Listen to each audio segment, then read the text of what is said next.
Have you ever noticed that certain people enter our lives at critical moments? It feels like they were sent on purpose to deliver a message or help us solve a problem.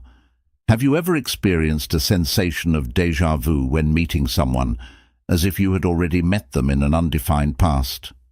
In this video, we will explore the idea that people don't come into our lives by chance, but for a specific reason.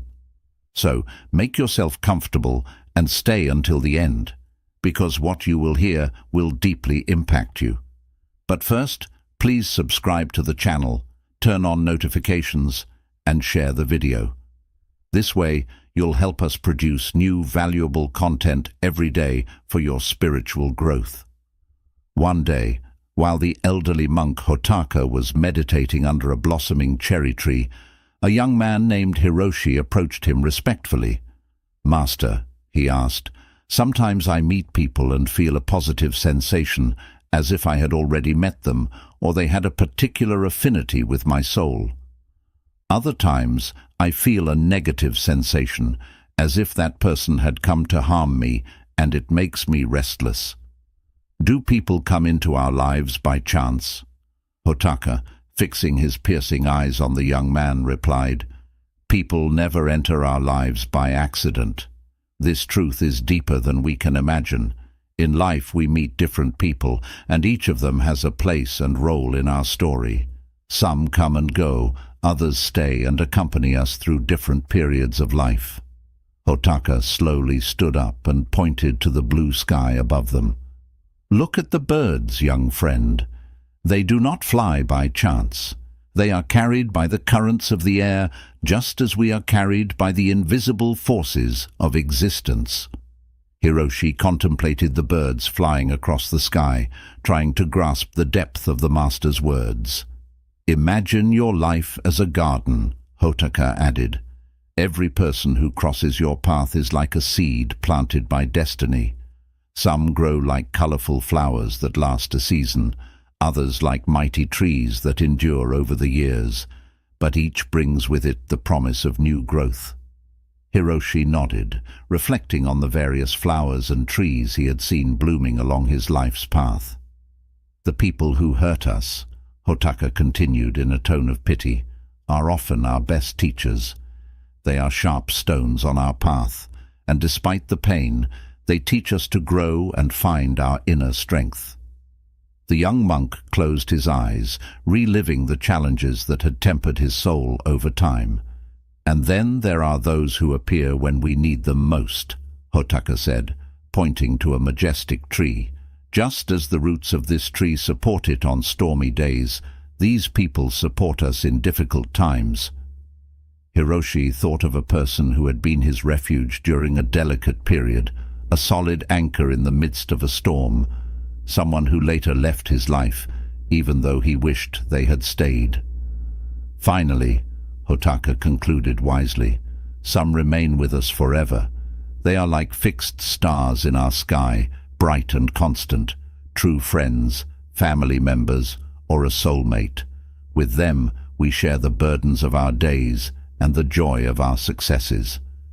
The young monk smiled, feeling enveloped in gratitude for the special people he had met and had by his side. Hotaka looked up at the sky, a subtle light dancing in his eyes. "Recognize and appreciate every person who crosses your path, young Hiroshi. Each is an essential part of your story, and you are a part of theirs. Life is an intricate web of destinies, and each encounter contributes to the fabric of your existence. Know that there are fundamentally three types of individuals: those who support us on the path of our evolution, pushing us to overcome limits and reach new levels of awareness; those who bring a breath of renewal to our inner world; and those who encourage us to continue. This particular category of travel companions may only accompany us for a brief moment." Hiroshi listened intently, absorbing the wisdom of his master's words, understanding that every person in his life had a purpose, and every encounter held a deeper meaning.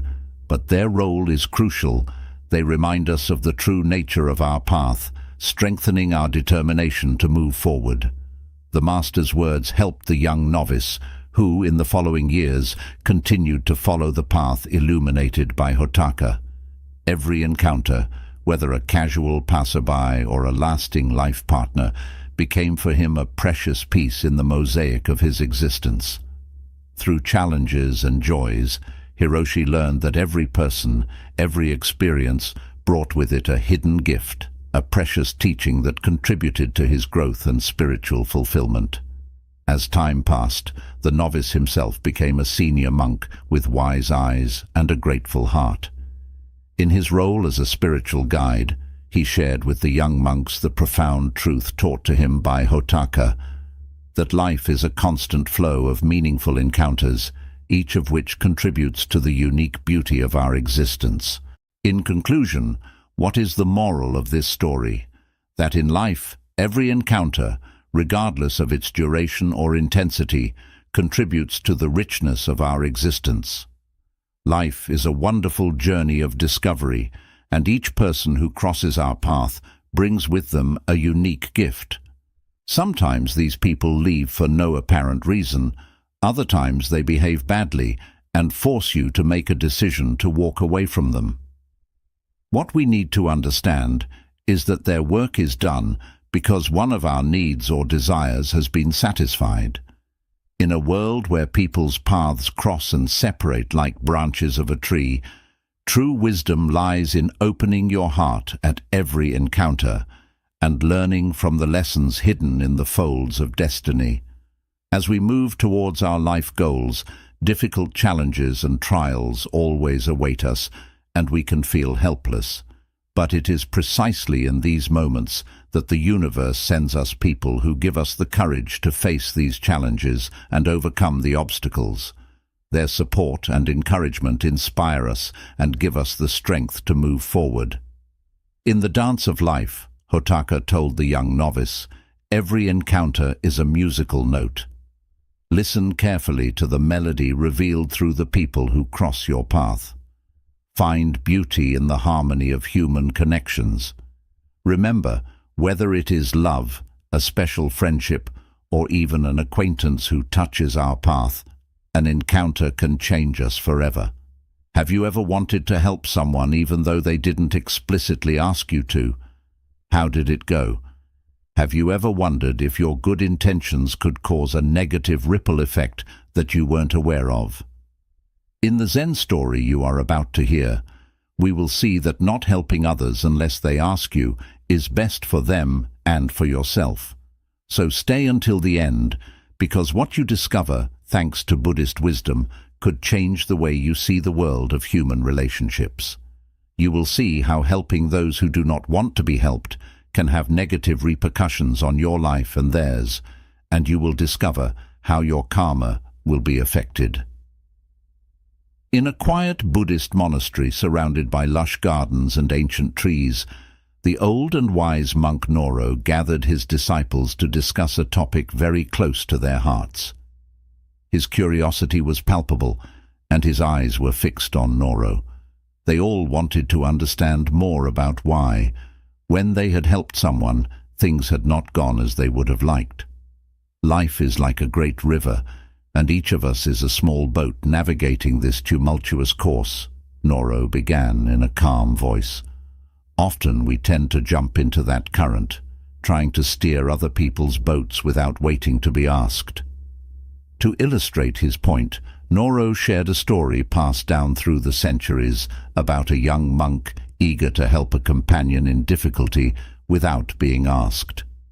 The monk's intervention, although well-intentioned, caused a succession of unexpected events, creating an intricate labyrinth of challenges, even dramatic for both. Suffering is a necessary lesson in our spiritual growth, Noro continued. Each individual, like a jewel, is shaped by the pressures of life and the challenges they face. But when we intervene without being called, we rob them of the opportunity to learn, grow, and train. Noro then spoke of two friends, Shun and Masu, who had shared joys and sorrows since their school days. One day, Shun heard about the financial problems Masu had found himself in, and decided to secretly help him by paying off some debts that his friend couldn't pay. Shun's intentions were naturally good, said the master. However, his gesture had unexpected and disastrous consequences. Masu, although grateful, was deprived of the opportunity to resolve the situation in his own way. This led to emotional detachment and strain on their friendship. Unsolicited help had created discord and confusion, demonstrating how even good deeds can have unexpected consequences. Each individual is at the mercy of their own karma, Noro explained. Every action we take, good or bad, comes back to us like an echo. When we help without being asked, we upset the delicate balance of another person's karma and paradoxically harm our own as well. The old monk shared more stories, such as that of a young man eager to solve the problems of a dear friend without her having asked him, who found himself involved in a series of endless difficulties and misadventures. If you enter a labyrinth that is not yours but someone else's without being asked, Noro continued, you could set off a chain reaction of events, creating an intricate web of karmic connections. Your gesture of friendship, no matter how well-intentioned, could end up doing more harm to the friend and to yourself. Suffering is often caused by past actions, and our intervention could alter the natural course of learning that the individual should experience. Even Buddha understood the sacredness of the individual learning process and how the karma of each being must be respected, Noro explained. Suffering is a very severe but precious teacher, Noro continued. To interfere with this process is to deprive others of the wisdom that only suffering itself can teach. He spoke of many moments when empathy pushed him to offer help, but how instead Buddha taught the wisdom of waiting for the person themselves to ask for help. Every action we take is like throwing a stone into a pond, Noro said, using a metaphor to clarify the concept. The ripples spread and return to us. When we help without asking, we not only influence the karma of others, but we create ripples that can impact our own lives.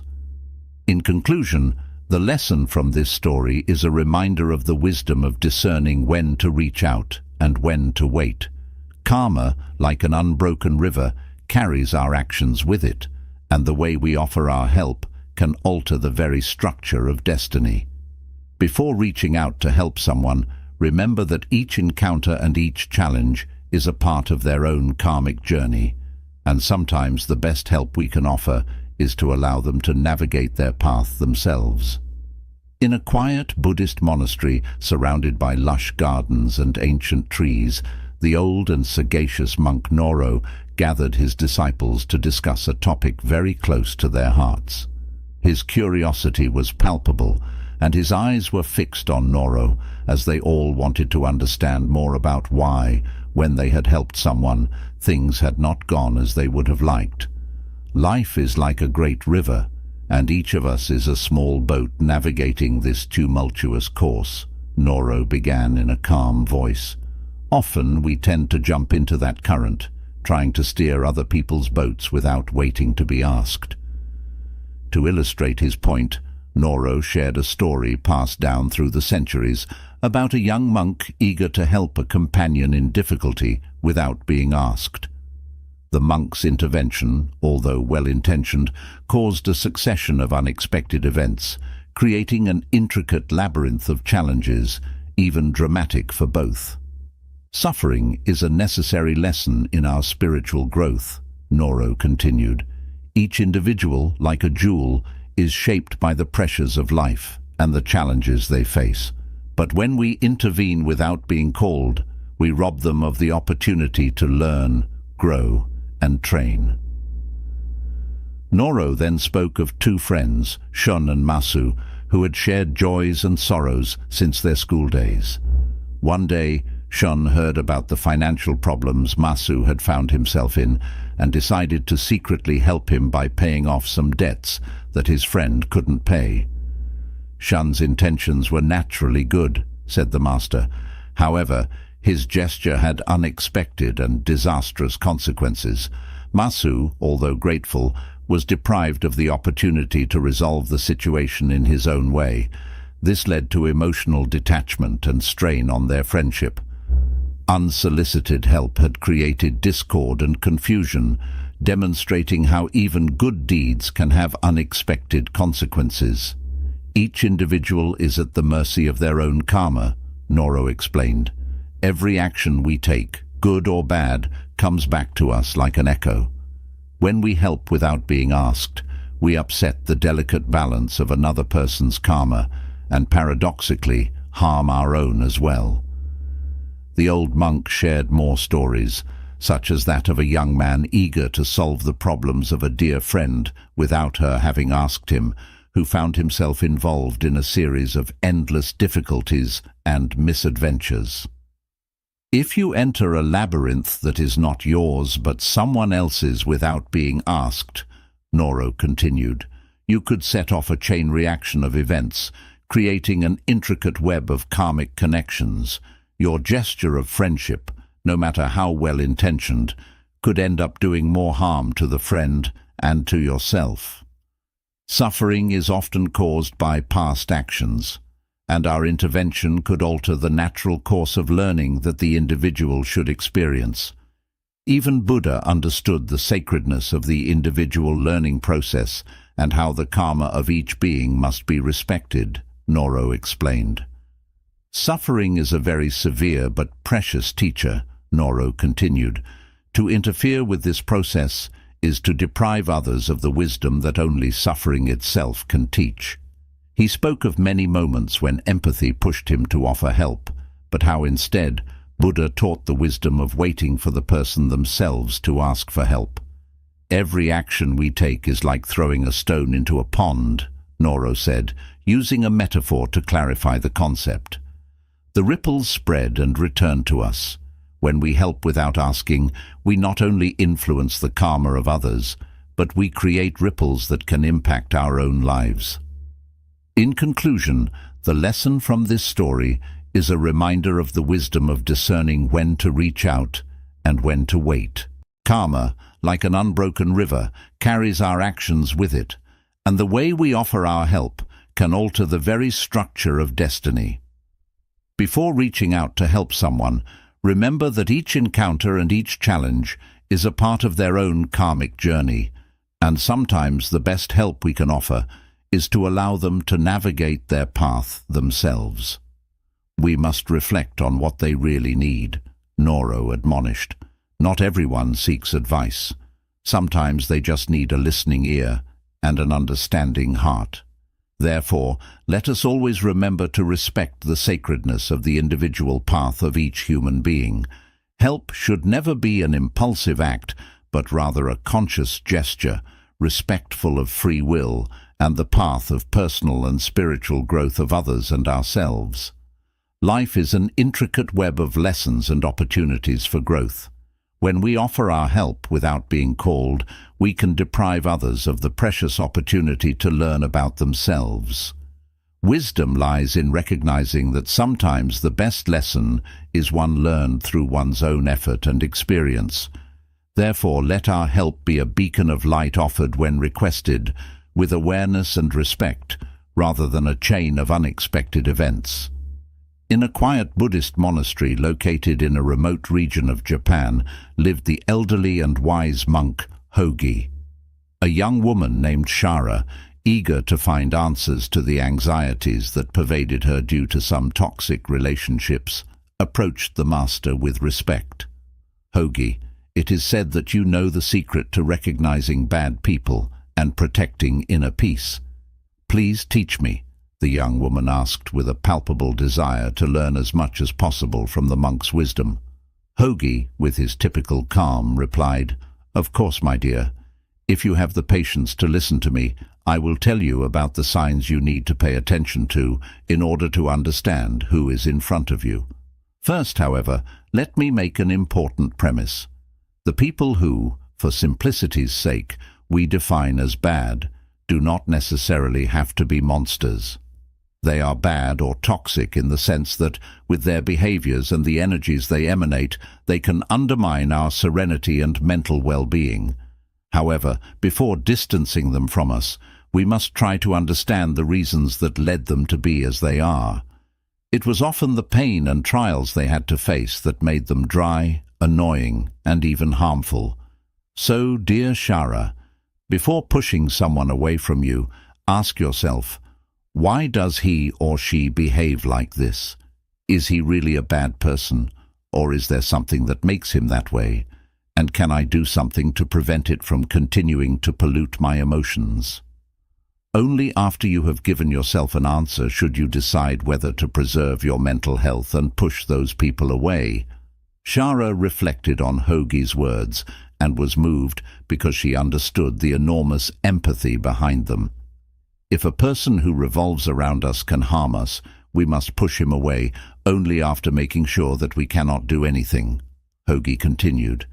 Now that we've cleared that up, let's start by looking at the first sign you need to watch out for: constant manipulation. Imagine a person who, with devious skill, distorts reality to get what he wants. It could be a colleague who uses deception to advance their career. For example, when faced with a possible promotion, he begins to manipulate you by telling you that some superiors speak badly of you and suggests that you accept a job offer from another company. You may think he's doing it for your own good, but his intent is actually to get you out of the way. The young woman listened attentively, fascinated by the monk's wisdom, and thought about a very similar experience she had had a year earlier.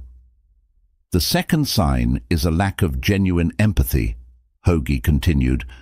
Think of someone who shows indifference to your feelings or experiences, who only seems interested when it benefits them. This behavior can profoundly undermine the quality of personal relationships because you instinctively feel that that person doesn't really care about your fate. He only shows empathy when he has to ask for something in return.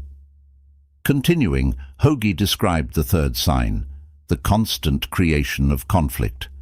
Imagine a person who, despite any harmonious situation, always seeks conflict, fueling arguments and discord. This attitude not only generates stress in relationships, but can also contaminate the surrounding environment, making it toxic. The fourth sign is the constant need for control, Hogi added. Imagine a friend or partner trying to influence your every decision, trying to direct your life according to their wishes. Every time you reveal your plan or desire, that person starts taking initiatives to try to distance you from what you want in favor of their goals. Hogi's teachings provided Shara with the wisdom to recognize toxic behaviors and understand the importance of empathy and discernment in dealing with others. This wisdom allowed her to protect her inner peace while being compassionate towards those around her. But the Buddha, with a serene smile, raised his hand to stop them. He gently wiped his face and looked at the merchant with compassion. "Thank you," the Buddha said softly. The merchant was bewildered. "Why do you thank me?" he asked. The Buddha replied, "You have given me the opportunity to practice patience and compassion." The merchant's anger began to dissolve as he saw the Buddha's peaceful demeanor. Confused and humbled, he asked, "But how can you forgive me so easily?" The Buddha explained, "Holding on to anger is like grasping a hot coal with the intent of throwing it at someone else. You are the one who gets burned. Forgiveness is not for the benefit of the other person. It is for your own peace and liberation." The merchant reflected on the Buddha's words and realized the burden of his own anger. He bowed deeply and left with a newfound understanding. He later encouraged his sons to follow the Buddha's teachings, realizing the true wealth of spiritual wisdom. As the story ended, Master Kumin looked at the man sitting before him. "Forgiveness," he said, "is not about condoning the actions of others or forgetting the pain they caused. It is about freeing yourself from the chains of anger and resentment. It is about understanding that everyone is on their own path, and sometimes they act out of their own suffering. By forgiving, you release yourself from the grip of that suffering." The man nodded, feeling a weight lift from his heart. "Thank you, Master Kumin. I understand now. Forgiveness is a gift I give to myself, not to others. Keypoints smiled and concluded, remember, forgiveness is a practice, not a one-time event. It is a continual process of letting go and finding peace within yourself. This story teaches us that true forgiveness is about inner peace and liberation. It is not about excusing the behavior of others, but about freeing ourselves from the emotional burden of holding on to anger and resentment. By practicing forgiveness, we can cultivate a sense of compassion and understanding, both for ourselves and for those who have hurt us. This, in turn, allows us to move forward on our spiritual journey with a lighter heart and a clearer mind. But the Buddha remained unperturbed, with a calm gaze and a persistent smile. Keypoints described the atmosphere that followed as if a wave of calm had enveloped the place. The Buddha did not react with anger. He sat with his eyes half closed, accepting the apparently offensive act with his heart open. The merchant, seeing the Buddha's reaction, realized the helplessness of his actions, and the anger he had harbored turned into remorse. All the accusations and insults he had prepared came to mind, but in front of that peaceful presence, everything seemed insignificant. The Buddha did not condemn the man. He did not humiliate him. Instead, he offered him compassion and peace. Keypoints continued. At this point, the monk interrupted the narration to highlight a crucial lesson. Dear friend, forgiveness is like that peace of the Buddha. It is not something we do concretely. It is not simply saying, I forgive you. It is something that happens when we are willing to let go of the past and see the being before us in a new light. The monk resumed the story and described how the man, touched by the Buddha's compassion, returned home. The images of the peaceful Buddha and his act of spitting in his face collided in his mind. That night, the man couldn't sleep. His mind was dominated by the image of the smiling Buddha and, at the same time, by the act of spitting that he had committed against him. The man, Keypoints said, was at a crossroads between remorse for his past and the possibility of a different future. Keypoints emphasized the importance of this pivotal moment in the story. That man, he said, was going through a process of deep introspection.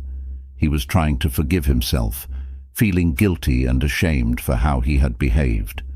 The man, after days of internal torment, realized that his imagination was constantly constructing painful scenarios based on that past. Imagination, Keypoints said, can be a powerful ally or a fierce enemy. In the wrong hands, it can create an endless cycle of anger and resentment. Over time, the man began to understand that the Buddha had not reacted to his actions with judgment, but with a very clear objective. Slowly, he abandoned thoughts of revenge and began to sincerely ask for forgiveness. One day, he returned to the feet of the Buddha, no longer in anger, but with genuine repentance. "Forgive me, O great master," he pleaded. "My ignorance has left me blind. I was just focused on my life and the prosperity of my family." The Buddha, with his eyes half opened and a smile of peace, listened to the man's words. But when he asked for forgiveness, the Buddha shook his head. "I can't forgive you," he said kindly, "because there is nothing to forgive. You have done nothing wrong to me." The man, surprised, asked the Buddha why he did not want to forgive him. Keypoints explained that the Buddha had nothing to forgive, as he had accepted the man's act without judging him. It was as if the Buddha saw beyond the past and present, feeling the pure essence of that individual. This refusal to forgive, according to Keypoints, taught the man a valuable lesson. Forgiveness is not only an act of mercy towards others, but also an internal process of liberation. The Buddha taught, Keypoints continued, that to forgive is to perform an act of compassion both towards others and towards ourselves. The man, impressed by the Buddha's wisdom, began to reflect deeply on the meaning of forgiveness. The idea that forgiveness was not something that could be given or received, but rather an internal experience of liberation, impacted him. The story continued with the merchant, inspired by the Buddha, deciding to embark on a path of self-forgiveness. As time went by, he learned to let go of the guilt and shame that had tormented him.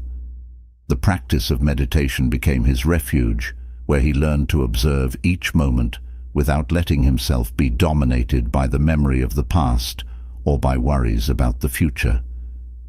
"Dear friend," Kumin said, turning to the man who was listening intently, "forgiveness is not just a gesture we make toward others, but an act of kindness that extends toward ourselves as well. When we learn to see each moment with new eyes, overcoming painful memories and letting go of our destructive imagination, we can find inner peace." The story concluded with the merchant who, inspired by spiritual practice, eventually healed the wounds of the past and approached the Buddha to thank him. The Buddha, with his compassionate smile, received him with joy. Kumin concluded the story by emphasizing that forgiveness, both toward others and oneself, is a complex and profound process. On our spiritual journey, he said, forgiveness guides us to a higher level of consciousness and compassion. It is a gift we can offer ourselves and others, freeing ourselves from the chains of the past and opening the doors to a bright future. But what is the moral of this story, and what does it teach us? The moral is clear. Forgiveness, in the Buddhist view, is not an act as an end in itself. It is not something we can give or receive, but is a gift of compassion that can be extended to oneself and others. In this approach, forgiveness becomes a means of making those who have made a mistake understand the extent of their actions. The compassion and kindness with which we offer forgiveness, practically and indirectly, become tools to open the eyes of those who have made the mistake, leading them to a deeper awareness. Because whoever commits an evil act towards someone actually commits it against himself, since karma will cause the effects to fall on him like a boomerang, he will have to forgive himself. Remember, forgiveness is not just a personal liberation, but a process that can lead to the transformation of others. Opening yourself to the kind of forgiveness we talk about is a way to promote awareness and growth, creating a bridge to a future of understanding and serenity. Sometimes we are so good and kind that we forget ourselves, allowing others to use us. The dark side of kindness is believing we must always be kind, leading us to become invisible. Have you ever wondered why you tend to be too kind, or why there are people who are always kind and ready to help you, even when you don't ask for help? In the Zen story you will hear soon, you will discover that there is a dark side to kindness. If you want to live peacefully, you have to understand it to find the right balance. Stay until the end, because the advice you receive will help you live your relationships with others more serenely and find your inner peace. In a monastery nestled in the mountains of Japan lived the elderly monk Ero, famous for his extreme wisdom. One day, a girl named Chiara approached him, telling of her disappointments. "Master, over time, I have collected many disappointments linked to people who I thought were friends, and who instead did not prove that they were. I have always been an extremely kind person, but my concern for others has only brought me so much pain. What am I doing wrong?" The master smiled kindly and began to tell an ancient story, a legend passed down by monks for generations. The story was about a village surrounded by a lush forest, a place where kindness and generosity among people were the beating heart of the community. The prosperity of that village was linked to a magnificent cherry tree. "Imagine," Ero said to Chiara, "a majestic tree whose roots go deep into the earth, a symbol of the strength and generosity of the village. Legend has it that the village prospered thanks to the wisdom of the people who learned to share their resources. However," Ero added, "over time, some people began to take more than they gave. Some approached the cherry tree, picking the fruits without contributing to the care of the tree or without sharing them with the other villagers. So, little by little, the generosity of the village began to weaken, and with it, the entire community. The young Kiara listened attentively, her eyes reflecting the desire to understand the nuances of life. Iro, with his serene gaze, continued to share the history of the village, bringing to light details and teachings that had been passed down through the centuries. "The moral of this story," said the monk, "is that generosity must be balanced. We must give with an open heart, but with wisdom and balance. If we give without discernment, we risk exhausting our resources and weakening our ability to be truly useful to others." Kiara was happy to listen to the master's words, and a new awareness about the concept of kindness arose in her. "We might think that kindness is always good since it helps maintain our well-being," Ero continued. "However, it is not when it crosses boundaries and leads to acting kindly in all circumstances. In this case, it is toxic kindness, a form of silliness where we forget ourselves to be attentive to the needs of others. Think of a parent who gives everything of himself for the well-being of his children, to the point of putting himself in the background." Ero's story was enriched with new details. He described how some people, in their desire to accumulate, had neglected their duty to care for the tree that had given them so much. He explained how the connection between giving and taking was a delicate balance, a harmonious flow that required attention and respect. Kiara, immersed in the story, began to reflect on her own life and the relationships she had experienced over the years. The monk, sensing her desire to learn, continued to share his wisdom. He talked about how expecting too much from others could lead to disappointment, and how setting boundaries was essential to maintaining one's emotional well-being. "Remember," Ero said, "I'm not saying that doing something for others is wrong. It is, however, focusing only on others can be problematic. There are situations where we want to please others because they ask for our help, or because we believe, sometimes mistakenly, that they need us, and we offer to make them feel good." Time passed peacefully as Iro and Kiara delved into the nuances of generosity and wisdom. The monk spoke of how generosity, when it came from a balanced heart, could transform relationships and bring joy to both those who give and those who receive. Kiara felt that the monk's wisdom was helping her understand many things. She learned that generosity should flow like a harmonious current, fueled by deep awareness and sincere love, and that it should never be forced. Ero concluded his narration with loving advice. "Kiara, try to be like the cherry tree in the village. Offer your generosity, but keep your balance. Find joy in the act of giving itself without expecting too much in return. Remember that extreme kindness can be harmful. Sometimes we don't leave room for others to achieve what they want because we anticipate their needs. Furthermore, we focus too much on what others need and forget our own needs.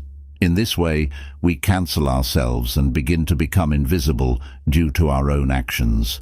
By always being attentive to the needs of others, our own needs take a back seat, and we trample on ourselves. We take away our value, and others take advantage of it." Kiara thanked the monk with a heart full of gratitude. She felt that the story and the advice that came from it would mark a new chapter in her life. But what does this story teach us? What is its moral?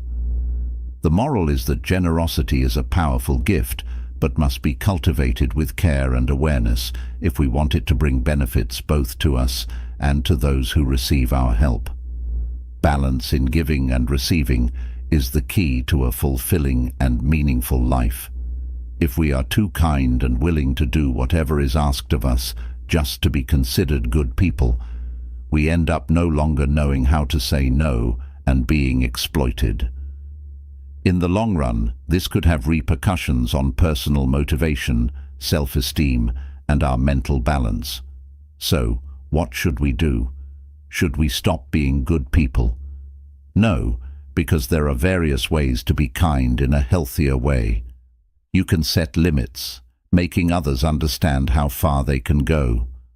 Say goodbye to guilt, learning to say no when you can't or don't want to go further. Draw up a list of priorities so you can continue helping others without putting yourself aside. Remember, be kind, but not overly so. This could harm yourself and even those you want to help. How many times have you had the impression that someone has entered your life to destroy your dreams and goals? Unfortunately, often we have to deal daily with the presence of individuals who want to harm us for various reasons, such as personal grudges, frustration, and envy. Thanks to this Zen story, you will discover how to recognize the signs that someone wants to destroy you.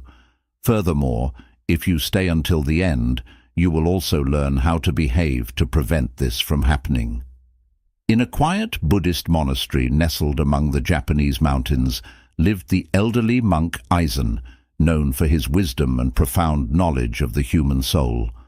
On a winter day, while the smell of boiling tea wafted through the air, his disciples gathered in the temple to listen to Aizen address a crucial topic. "Today, we will discuss a crucial topic," the monk said in a calm but penetrating voice. "We will talk about the 8 signs that can clearly reveal who among those who enter our lives may wish to destroy us." One of the disciples, KY, impatient to know more, asked, "Master Aizen, what are these signs? How can we protect ourselves from those who intend to harm us?" Aizen nodded and introduced the first signal to pay attention to by telling an ancient anecdote. Once upon a time in the monastery village, there was a sage who owned a precious gem. One day, a cunning man approached him, praising his wisdom and asking to admire the gem. While the wise man showed the gem, the scoundrel distracted him with cunning speech and exchanged the gem for a shard of glass. The wise man realized too late that he had been deceived and had no way of recovering the gem, which would have ensured him a peaceful old age. "Manipulation is like a silent shadow," Aizen continued. "Those who seek to destroy us will use cunning and tricks of all kinds to distort reality and deceive us. We must learn to recognize the subtle games of manipulation. Only in this way can we protect ourselves and our inner truth." As the disciples began to ponder the times someone had tried to manipulate them, Aizen told another story to illustrate the second sign, destructive criticism. "Imagine a flower garden," he began, "and imagine that the plants, instead of receiving nourishment and love, were constantly trampled by someone. Although initially it seemed like a small gesture, over time the garden began to dry out and the plants withered one after the other. Constant criticism is like heavy footsteps that trample on our self-esteem," Aizen emphasized. "Those who wish to destroy us will use derogatory words and constant judgments to wither our spirit. We must learn to distinguish between constructive criticism, which helps us grow, and destructive criticism, which has the sole purpose of undermining our trust." With a smile, Aizen introduced the third signal, social isolation. "In a small village," he said, "there was a fisherman loved by everyone for his character and helpfulness.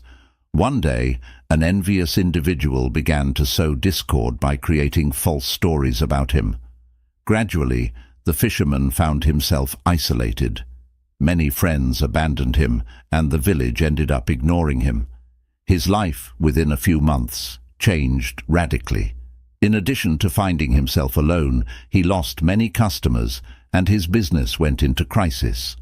Isolating someone is like cutting the roots of a tree," Aizen explained. "Those who wish to destroy us will try to separate us from others, creating divisions and spreading suspicion. To prevent this from happening, we must cultivate strong connections, give others an irreproachable image of ourselves, and resist attempts at isolation." To talk about the fourth signal, defamation, Aizen invited one of his guests to speak and tell a story. In a region not far from this, the narrator began, there was a merchant much respected by all. A malicious rival began spreading unfounded rumors about his honesty, undermining his reputation, and causing the village community to begin to despise him. Little by little, although the poor man had always been honest, people began to stop buying from him.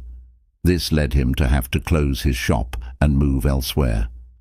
Defamation is a poison that corrodes our integrity, Eisen commented. Remember that those who wish to destroy us will use their tongue as a sword, wounding us and our reputation with lies of all kinds. We must defend our reputation with truth and transparency, making sure that whatever they say to defame us does not resonate with people.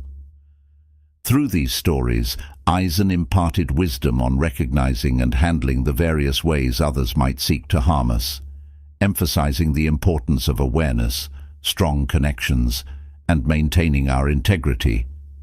The disciples, some in tears, recalled in their memory the events in which someone had damaged them through their reputation, and they reflected on how they could prevent it from happening in the future, thanks to the Master's words.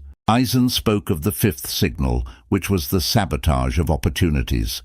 He began by imagining a craftsman who, every time he was about to achieve success, someone came to sabotage his work. Tools disappeared, plans were ruined, materials were damaged. Essentially, despite his ability, this poor man was unable to progress. Sabotage is like a wind that extinguishes the flames of our success, Eisen stated. Those who wish to destroy us will seek to damage our opportunities by creating obstacles and impediments. To prevent this from happening, we must remain vigilant and protect our path to success.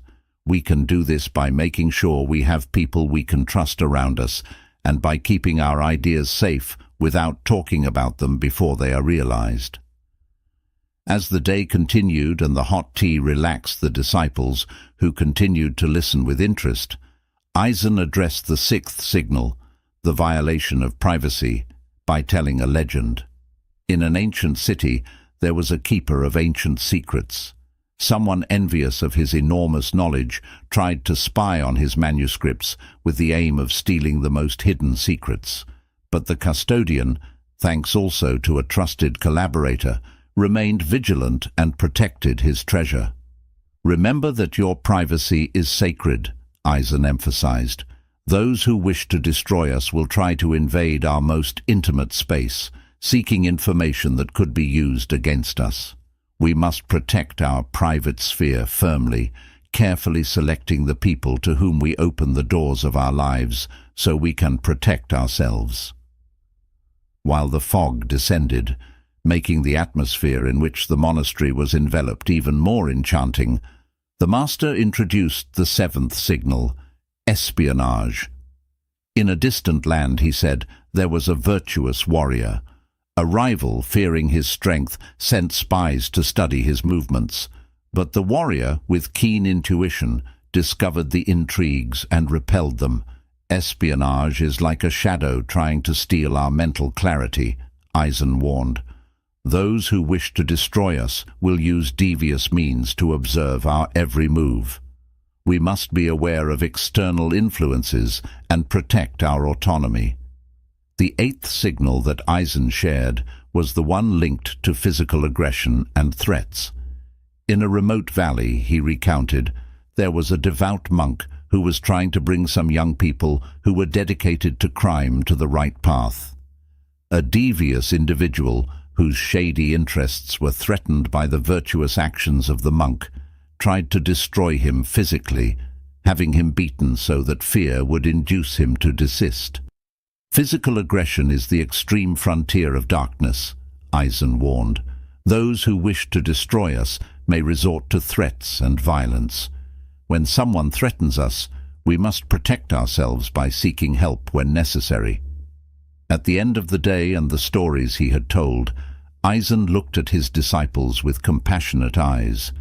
My children, life is an intricate dance, and others can be our guides or our shadows. Watch and be aware of these signs, but do not live in constant fear. Cultivate a garden of trust and mutual respect around you. Surround yourself with trusted people and don't allow the shadows to destroy the light you have inside. I feel lonely, and it seems that the lack of friends is a problem.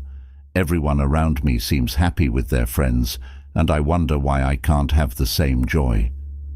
The monk Kobo looked at her with compassionate eyes and invited her to sit down. Alina, friendship is truly a precious gift, but your happiness shouldn't come from how many friends you have. I would like to share with you the reasons why not having many friends or having any at all is not something to worry about, but can even be an advantage. Kobo, with his wisdom born from decades of studies and reflections, began to reveal the secrets of authentic friendship. Dear Elena, the first thing I want to tell you is that relationships and human bonds are very important. This means that in life we should not measure them in terms of quantity, but rather quality. Would you rather have a large number of people with whom you can share trivial things, or, on the contrary, a very small number of people with whom to share very intense emotions and moods? Facing these rhetorical questions, Elena began to reflect and understand. Many of the people she saw around her were full of friends, but what was the quality of those relationships, she asked herself. Kobo, happy to read in the young woman's eyes that she was beginning to see things differently, continued listing the reasons why having few friends, or none at all, should not be seen as a problem. Having few friends guarantees a certain degree of freedom and authenticity. In this way, it is easier to be yourself and live without restriction or external influences. If you want to live a fulfilling life, you don't have to conform to what others think is cool or normal. After all, who decides what normality really is? Kobo went on to explain that quantity is never synonymous with quality. Having fewer friends allows you to focus on building deeper, more meaningful relationships. Imagine having just one friend with whom you share the joy and sorrows of life. This connection could be so deep that the person understands all your emotional nuances. This is a priceless treasure. Elena reflected on this idea, remembering an episode in which a girl she knew supported her in a difficult moment, understanding her without needing many words. She began to understand that in life, instead of wanting to have dozens of friends around you who are not really friends, it is much better to focus on finding that person who reads and sees life like you. Kobo, after giving Alina time to reflect, continued with his explanations and spoke of another reason why he preferred quality over quantity in human relationships. Human relationships require a lot of emotional energy. Having few friends allows you to focus this energy on the people who really matter. Think about how many conflicts or tensions usually occur in large groups of friends. Maintaining small relationships allows you to preserve your positive energy for those who truly support you. If you have to argue with someone, for example, to resolve a conflict, it is much better that it is a person who really matters in your life or not. Alina found that group dynamics were often stressful, while more intimate interactions brought her joy and comfort. Kobo went on to highlight how loneliness can be an opportunity to explore oneself and grow personally. In the tranquility of your solitude, you can discover hidden passions, latent interests, or unexplored talents. You are not limited by the expectations of others, and this allows you to grow in surprising ways. So, dear Lena, my invitation is to see loneliness in another way. Having few but good friends allows us to more easily find moments to be alone with ourselves, and this significantly helps our spiritual and personal growth. Elena thought about how much time she could dedicate to her personal interests when she wasn't trying at all costs to be with groups of people, and how dedicating herself to herself in solitude distanced her from that search for other people's approval that did her no good. In those moments, she discovered aspects of herself that she didn't even know, and it was beautiful. Finally, Kobo emphasized that the absence of social limitations allows for greater flexibility in each of our lives. Imagine receiving a job opportunity in a faraway place with no strings attached. You are free to embrace new adventures without having to think about how they will affect your social circle. Elena put herself in the place of those who, with less close ties, had the possibility of taking advantage of opportunities without restrictions. He met people who, thanks to this extreme autonomy, had flown far away to realize their dreams and expectations.